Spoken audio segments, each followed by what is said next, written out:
दुनिया में जब आई, आंखें जब खोली, माँ की गोद में खुद को पाया। पापा माँ से कहने लगे कि हम फिर एक लड़की को झेलें। ये सुनकर मेरा दिल उभर आया। माँ ने मुझे अपने फिर गले से लगाया। माँ का दुलार तो थोड़ा बहुत पाया, लेकिन पापा का प्यार कभी नजर ना आया। वक्त गुजरा, मैं बड़ी हुई, चलना सीखा, बोलने लगी। कुछ सालों बाद माँ ने पापा से कहा, बिटिया बड़ी हो गई है, स्कूल जाने की उम्र हो गई है। मेरी आंखों में चमक आ गई। ये सुनते मैं फूले में समा गई।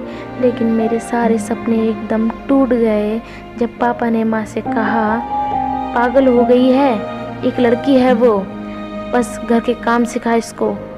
मुझे समझ नहीं आ रहा था मैं पापा से क्या कहूँ। मुझे समझ नहीं आ रहा था मैं पापा से क्या कहूँ, क्योंकि मेरे पापा को तो अभी से ही मेरे दहेज की चिंता थी। मैंने सोचा, क्या एक लड़की होना अपराध है? छेड़छाड़, एसिड अटैक, रेप जैसे अपराधों में क्या हमारा भी साथ है? फिर समझ आया, ये गलती तो हमारी है। इन अपराधों को रोका जो नहीं हमने।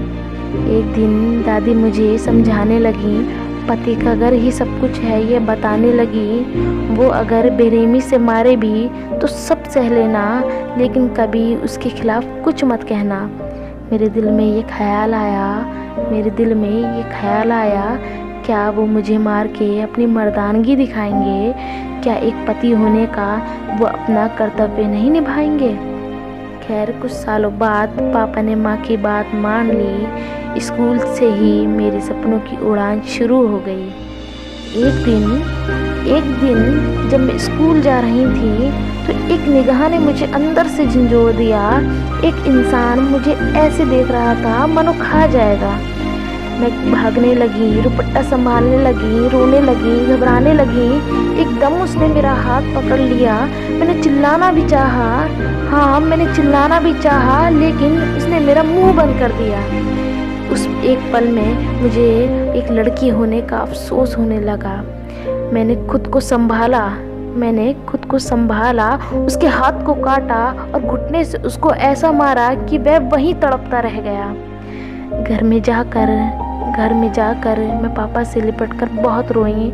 माफ़ कर दो, ये एक लड़की पैदा हुई। पापा भी साथ रोने लगे, मुझे चुप कराने लगे। मैं ये सोचने लगी, जिस लड़की को वो आदमी गंदी निगाहों से देख रहा था, क्या वह अपनी बेटी, माँ और बहन को भी ऐसी देखता होगा? अगले दिन जब मैं स्कूल जा रही थी, तब वह इंसान वहाँ नहीं था। पता चला वो तो गंभीर हालत में हॉस्पिटल में एडमिट था। तब मेरे पापा को मुझ पर नाज हुआ। वो समझ गए, एक लड़की हूँ तो क्या, मैंने खुद की रक्षा करना सीख लिया। कुछ सालों बाद मेरा एक नया ही रूप सामने आया। मरीजों की खिदमत करते हुए मुझे पाया, क्योंकि मैं माँ पापा के विश्वास पर खड़ी उतर चुकी थी। मैं पेशे से एक डॉक्टर बन चुकी थी। ये समाज हमें बहुत धिक्कारता है, हमें लड़की होने पर अफसोस दिलाता है। लेकिन हम बंदिशों को तोड़ते रहेंगे, क्योंकि ज़िंदगी की जिंदगानी लिखने का पूरा हक है हमें।